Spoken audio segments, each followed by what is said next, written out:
Nabil Djellit, vous avez écouté tout ça. Les ultras du PSG sont passés à l'offensive, on va dire, après des mois, des semaines où Ouais. ils étaient vraiment très calmes, extrêmement dociles. Est-ce que vous êtes surpris qu'au final, ils se fassent entendre ou pas?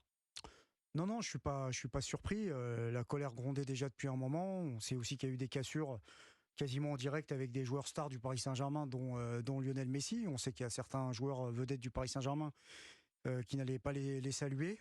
Déjà, je pense que c'est un acte de défiance et un acte dans lequel eux ne se reconnaissaient pas.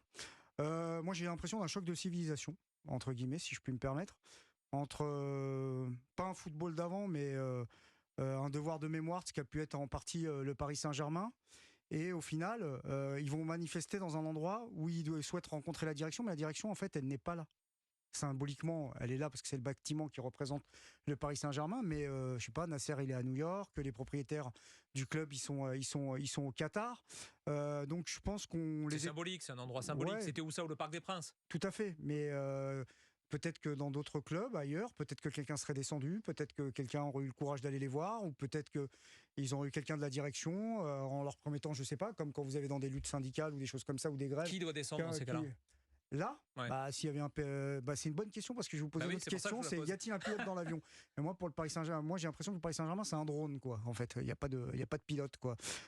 Tout simplement, et tout est fait à distance. Après, on rappelle quand même que le PSG, sa vocation, c'est de devenir comme le FC Barcelone, c'est de devenir comme Manchester City.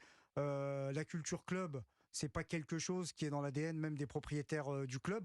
Au Qatar, moi je regarde des matchs, les tribunes elles sont vides, hein. Je veux dire, ok, après ils s'adaptent parce qu'ils sont en France et ils savent qu'il y a une histoire, mais c'est pas quelque chose, c'est pas un paramètre historique, naturel, quoi. C'est pas un paramètre naturel. Je dis pas ils vont pas écouter la contestation. Je pense qu'ils en sont capables parce qu'ils savent très bien où ils sont, mais j'ai l'impression que c'est un peu peine perdue parce que l'idée du Paris Saint-Germain, c'est peut-être un stade à 80 000 places, non pas avec des ultras, mais avec des clients.